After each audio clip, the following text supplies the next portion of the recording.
በአማራ ክልልና በመተከል ግንባሮች የብልጽግና ሰራዊት በፋኖ ጥቃት ከባድ ኪሳራ ደረሰበት። ሰራዊቱ ገብቶ መውጫ ሊያገኝ አልተፈቀደለትም። ወጣቶቹ ላይ የግፍ ግድያ ተፈጽሟል። መረጃዎቹን በዝርዝር ይደመጣሉ።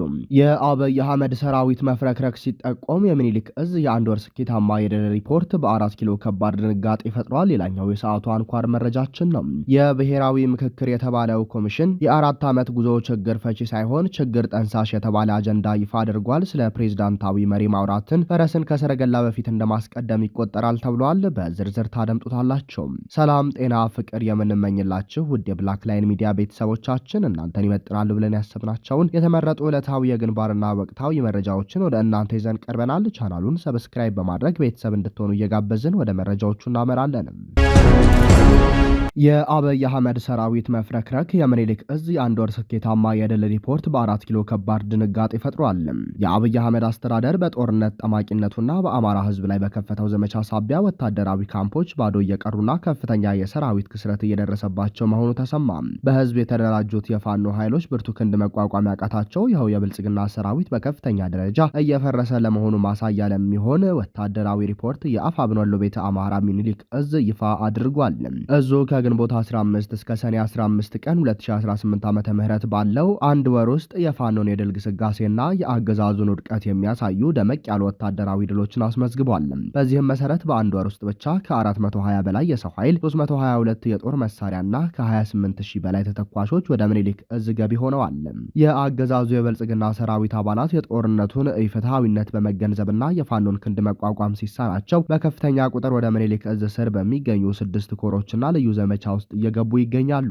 በአንድ ወር ውስጥ የተቀላቀሉ አባላት 304 ሰራዊት አባላት፣ 26 የአድማ ብተና ፖሊስ፣ 23 ሚሊሻዎች፣ 5 መደበኛ ፖሊስ ወደ ትግሉ የተቀላቀሉ ሲሆን 65 የሲቪሎችና ጀሌዎችን ጨምሯል። በአጠቃላይ 423 አባላት የፋኖን ኃይል ተቀላቅለዋል። የአገዛዙ ወታደራዊ ኃይል እየተዳከመ ለመምጣቱ ሌላው ማሳያ የኮበለሉ አባላት ይዟቸው የገቡትና በግዳጅ የተማረኩት እጅግ የበረከተ የቡድንና የነፍስ ወከፍ መሳሪያዎች ናቸው። 322 የተለያዩ የጦር መሳሪያዎች ወደ ፋኖ ካዝና የገቡ ሲሆን 299 ጥቁር ክላሽንኮቭ ኮፍ ዳይሞሊና ጠርጠር፣ 10 ዶጂ ክላሽ፣ 7 ስናይፐር፣ 3 ስናይቶ መሳሪያ፣ 1 ብሬን ከነተተኳሹ፣ 1 ኤም40 መሳሪያ፣ 1 የቃታ መሳሪያ እንዲሁም ተተኳሾችና ቦምቦችን ጨምሮ በጥቅሉ 28382 የጦር ቁሳቁስ ገቢ ተደርጓል። 27577 የክላሽንኮቭ ጥይት፣ 360 የብሬን ጥይት፣ 118 የስናይፐር ጥይት፣ 327 የእጅ ቦምብ ከተጨማሪ 6 የጭስ ቦምቦች ጋር ተማርኳል። 204 የወገብና የደረት ትጥቅ፣ 3 የመገናኛ ሬዲዮ፣ 3 ሃይተር፣ 4 የስናይፐር ካዝና ፋኖች ከአገዛዙ ጦር ተረክበዋል። የሚኒሊክ እዝ ወታደራዊ ስኬት በስሩ በሚንቀሳቀሱ 6 ኮሮችና በልዩ ዘመቻው አማካኝነት በተቀናጀ መልኩ የተመዘገበ ሲሆን 102ኛ ኮር 12ኛ 49ኛና 65ኛ ክፍለ ጦር 46 መከላከያ፣ 7 አድማ ብተና፣ 5 ፖሊስ፣ 5 ሚሊሻ፣ 25 ሲቪል፣ 46 ጥቁር ክላሽ፣ 9 ኮፍ ክላሽ፣ 7 አስነቶ፣ 6960 የክላሽ ጥይት፣ 116 የእጅ ቦምብ፣ 58 የወገብ ትጥቅ መማረክ ሲችል 303ኛ ሳምነው ኮር 14ኛ፣ 19ኛ፣ 21ኛ፣ 30ኛ እና 81ኛ ክፍለ ጦር 51 መከላከያ፣ 5 ሚሊሻ፣ 24 የጦር አመራሮችና መሐንዲሶች፣ 2 ስናይፐር፣ 1 መገናኛ፣ 48 ጥቁር ክላሽ፣ 5 ኮፍ፣ 3 ዳይሞሊ፣ 1 ጥርጥር ክላሽ፣ 4190 የክላሽ ጥይት፣ 118 የስናይፐር ጥይት፣ 73 የእጅ ቦምብ፣ 6 የጭስ ቦምብ አስገብተዋል። 105ኛ ኮር የወረዳና የአካባቢ ስምሪቶችን በማድረግ 107 መከላከያ፣ 11 ሚሊሻ፣ 5 አድማ ብተና፣ 71 ክላሽ፣ 3 ስናይፐር፣ 3 ስናይቶ፣ 1 ኤም40፣ 1 የቃታ መሳሪያ፣ 5302 የክላሽ ጥይት፣ 52 የእጅ ቦምብ፣ 47 የወገብ ትጥቅ ሲማርክ 101ኛ ኮር 11ኛ 15ኛ እና 35ኛ ክፍለ ጦር 14 ትግሉን የተቀላቀሉ 26 ወደ ትውልድ ቦታቸው የተሸኙ 1 ስናይፐር፣ 1 ባለ 2 እግር ስናይቶ፣ 19 ጥቁር ክላሽ ማርኳል። 104ኛ ኮር የወረዳና የአካባቢ ስምሪቶችን አድርጎ 21 መከላከያ፣ 12 አድማ ብተና፣ 21 ጥቁር ክላሽ፣ 12 ሰደፍ ክላሽ፣ 2900 የክላሽ ጥይት፣ 11 የእጅ ቦምብ፣ 15 የወገብ ትጥቅ ከሰራዊቱ ሲረከብ 106ኛ ኮር 31ኛ፣ 22ኛ፣ 34ኛ ክፍለ ጦር 73 መከላከያ፣ 2 ሚሊሻ፣ 85 ጥቁር ክላሽ፣ 1 ኮፍ ክላሽ፣ 2 ስናይቶ፣ 1 ብሬን፣ 1 ስናይፐር፣ 8225 የክላሽ ጥይት፣ 360 የብሬን ጥይት፣ 75 የእጅ ቦምብ ከአስታጥቄው የአብይ አህመድ ጦር እጅ ተረክበዋል።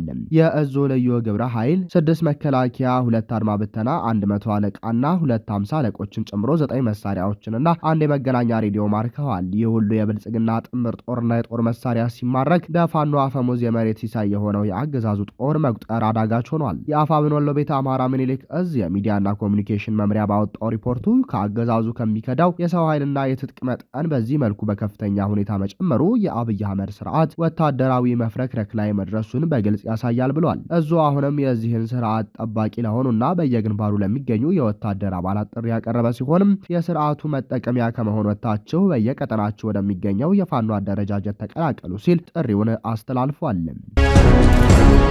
የብሔራዊ ምክክር የተባለው ኮሚሽን የ4 ዓመት ጉዞ ችግር ፈቺ ሳይሆን ችግር ጠንሳሽ የተባለ አጀንዳ ይፋ አድርጓል። የኢትዮጵያ ብሔራዊ ምክክር የተባለው ኮሚሽን የተቋቋመባቸው ላለፉት 4 ዓመታት በሀገር አቀፍ ደረጃ አጀንዳዎችን ሲያሰባስብ መቆየቱን ተከትሎም በቅርቡ ይፋ ያደረጋቸው ነጥቦች በብዙሃኑ የፖለቲካ ተዋናዮች፣ ምሁራንና ዜጎች ዘንድ ከፍተኛ ትችትና ጥያቄ እየቀሰቀሱ ይገኛሉ። ኮሚሽኑ በአብይ አህመድ አስተዳደር የሚዘወርና የስልጣን ማራዘሚያ ሽፋን ሆኖ መቆየቱን የሚገልጹ ወገኖች አሁን የቀረበው ሰነድ አገሪቱን ከቀውስ የሚያወጣ ሳይሆን አዳዲስ ውዝግቦችን የሚጠነስስ አሳፋሪ ስራ ነው ሲሉ ወቅሰዋል።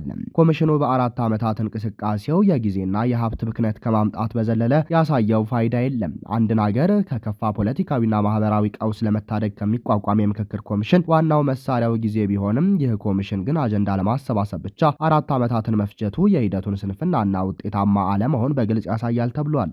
አገሪቱ በከፍተኛ የጸጥታ የኢኮኖሚና የፖለቲካ ቀውስ ውስጥ ባለችበትና አስቸኳይ መፍትሄ በሚሻበት ወቅት ተቋሙ ለ4 ዓመታት ማውጠንጠኑ በህዝብ ዘንድ የነበረውን ተስፋ ወደ መቁረጥና ግዴለሽነት ቀይሮታል።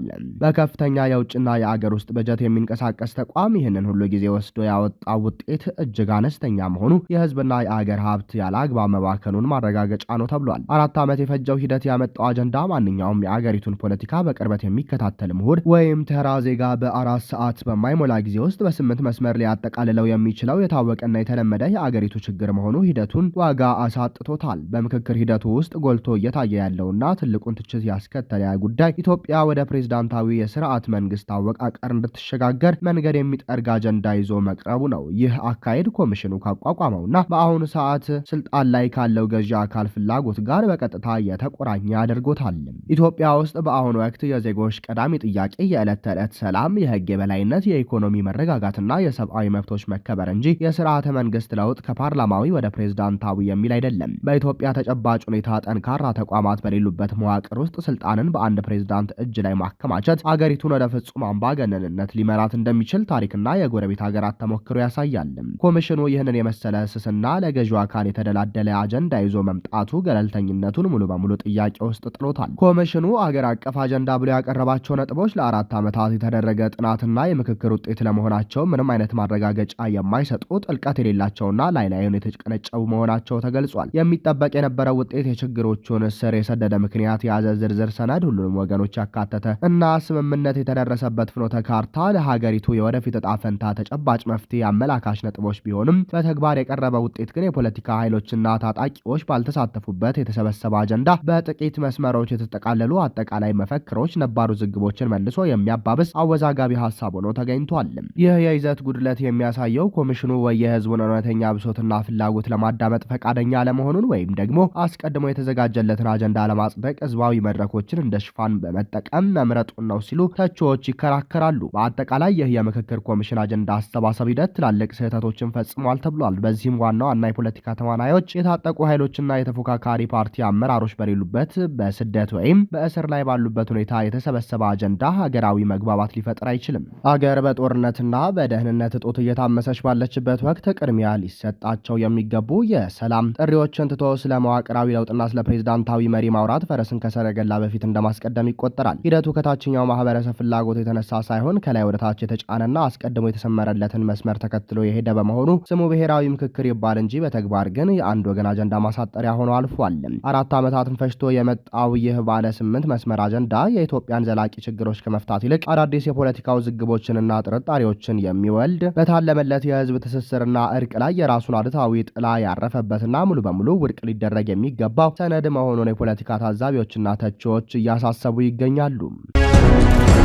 በአማራ ክልልና በመተከል ግንባሮች የብልጽግና ሰራዊት በፋኖ ጥቃት ከባድ ኪሳራ ደረሰበት። ሰራዊቱ ገብቶ መውጫ ሊያገኝ አልተፈቀደለትም። የአማራ ፋኖ ብሔራዊ ንቅናቄ አፋብን የተለያዩ ክፍለ ጦሮች በአማራ ክልልና በመተከል ዞን ሰፊ ወረራና የትጥቅ ማስፈታት ዘመቻ የከፈተውን የአገዛዙን ሰራዊት አይቀጡ ቅጣት በመቅጣት ደማቅ ድሎችን እያስመዘገቡ መሆኑ ተሰማ።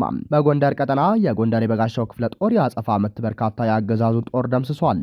በጎንደር ቀጠና አይጥ ለሞቷ የድመትን አፍንጫ ታሸታለች እንዲሉ የፋኖን ይዞታዎች ለመንካት የሞከረው የአገዛዙ ኃይል ሙሉ በሙሉ ተደምስሷል። የአፋብን ጎንደር ጠቅላይ ግዛት በላይ ዘለቀ እዝ የዳግማዊ ቴዎድሮስ 5ኛ ኮር ስር የሚገኘው ጎንደር የበጋሻው ክፍለ ጦር ከአጥናፉ ከይታየውና ቴዎድሮስ ብርጌዶች የተወጣጡ ጀግኖች ሰኔ 17 ቀን 2018 ዓ.ም ሌሊት ታላቅ ጀግንነት ፈጽመዋል። ከዳባት ገደቤና አምባ ጊዮርጊስ ከተሞች ተወጣጥቶ ወደ ሚጦ ጣሃና በዋክሽ የገባው የአገዛዙ ኃይል ከጠዋቱ 12 ሰዓት ጀምሮ እስከ ምሽቱ 1 ሰዓት ድረስ በተደረገው ከፍተኛ አውደ ውጊያ በፋኖ ክንድ ሲገረፍ ውሏል። ቀደም ሲል ሰኔ 15 ቀን በደንቢያ የፋኖን ጀግኖች ለማፈን ሞክሮ የነበረው የአገዛዙ ተላላኪ ቡድን በጀግኖች መስዋዕትነት እቅዱ ከሽፎ ከ4 መኪና በላይ ሬሳ ጭኖ መመለሱ ይታወቃል። በትላንትናው ዕለትም የብርሃኑ ጁላን ተላላኪ ሰራዊት አይቀጡ ቅጣት ሲመቱት የነበሩት የ208ኛ ኮር አናብስት የፋኖ ኃይሎች ወዲያውኑ ደርሰው በማገዝና የጠላትን ክንፍ ሰብረውታል። በዚህ ታላቅ አውደ ውጊያ 2 የሻለቃ መሪዎችን ጨምሮ ከ65 በላይ የጠላት ኃይል ተደምስሷል። ከ38 በላይ የሚሆነው ደግሞ ቆስሎ አዳሩን ተጭኗል። የጎንደር የበጋሻው ክፍለ ጦር ጀግኖች ሰኔ 15 ቀን የተወሰዉትን ጓዶቻቸውን ስም እየጠሩና እየፎከሩ ደመላሽነታቸውን በተግባር በማሳየት የብልጽግናን ጦር አሳሩን አብልተውታል። በጎጃም ቀጠና የጠላት ግዙፍ ኃይልና የከባድ መሳሪያ ስምሪት ይፋ ሆነ። በጎጃም መስመር ጠላት በብር አዳማ በኩል ብቻ ወደ ደጋዳሞት ለመግባት ያሰለፈው እጅግ ግዙፍ ኃይልና የከባድ መሳሪያ ዝርዝር ይፋ ሆኗል። በዚህ ቀጠና የተሰለፈው ኃይል የሚከተለው ነው። የምስራቅ እዝ 302ኛ ኮር 76ኛ ክፍለ ጦር 2 ሬጅመንቶች፣ የምዕራብ እዝ 404ኛ ኮር 22ኛ ክፍለ ጦር ከአዴት 1 ሬጅመንት፣ ቀደም ሲል አንድ ሻምበሏ የተደመሰሰባት የምስራቅ እዝ 302ኛ ኮር 59ኛ ክፍለ ጦር 2 ሬጅመንቶች በተለመደ ወታደራዊ አሰራር በአንድ ኮር 1 ወይም 2 ዙ 23 ብቻ የሚፈቀድ ቢሆንም ለዚህ ውጊያ ግን ከምስራቅ እዝ 304ኛ ኮር 79ኛ ክፍለ ጦር የመጣ አንድ ሙሉ ሞተራይዝድ ሻለቃ ተሰልፏል። ይህም አንድ ታንክ፣ አንድ ባትሪ መድፍ፣ 2 ዙ 23 እና 2 ፒኤምፒ ባለ 20 139 ካሊበር ብረት ለባሽ ተተኳሾች ያካተተ ቢሆንም በፋኖ ብርቱ መከላከል ፊት አቅም እያጣ መሆኑ ተመልክቷል። በመተከል ዞን የአገዛዙ ሰራዊት በንጹሃን ላይ የፈጸመው ጥቃት ትኩረትን ስቧል። በመተከል ዞን አዲስ ዘመቻ የከፈተው የምዕራብ እዝ 404ኛ ኮር ስር የሚገኘው 29ኛ ክፍለ ጦር ቀደም ሲል በነበሩ ወታደሮች የወርቅ ሰራተኞችን በመግደልና ወርቅ በመዝረፍ የሚታወቅ ሲሆን አሁን ደግሞ በንጹሃን የጉምዝ ተወላጆች ላይ ዘግናኝ ጥቃት ፈጽሟል። ሰኔ 16 ቀን በአቆታ አንጃኩያ፣ አልመሃል፣ አልቡታና ማንኮሽ ቀጠናዎች በተደረገ እንቅስቃሴ ቋቁራ በተባለ ቦታ 12 ወርቅ ቆፋሪ የቀን ሰራተኞችን በአሰቃቂ ሁኔታ የተረሸኑ ሲሆንም የጉምዝ ነዋሪዎችን መንደሮች በእሳት ያቃጠለውና የዘረፈው ይኸው የአገዛዙ ሰራዊት የቋቁራ የገጠር ከተማን በከፊል በእሳት አውድሞታል። በደቡብ ጎንደር የሜጀር ጀነራሉ ባንታ ባታ 1ኛ ኮር የአጸፋ ምት ተሰጥቷል። በሌላኛው ቀጠና በሜጀር ጀነራሉ ባንታ ባታ 1ኛ ኮር የሚመራው የፋኖ ኃይል በአገዛዙ ሰራዊት ላይ ከባድ ምት አሳርፏል።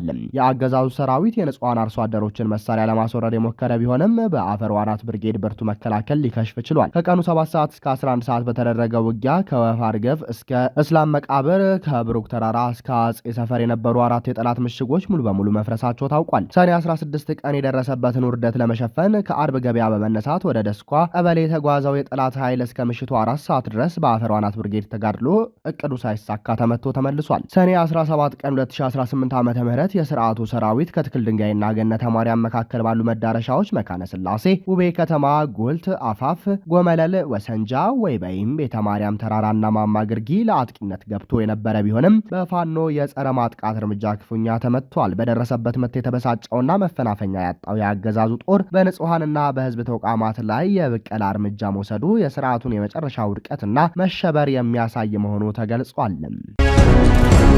ክቡራንና ክቡራት አድማጭ ተመልካቾቻችን ለሰዓቱ የነበረን የዜናና የመረጃ ስርጭታችን ይህንን ይመስል ነበር። ቻናሉን ሰብስክራይብ በማድረግ ቤተሰብ እንድትሆኑ ጋበዝን። ጤና ይስጥልን።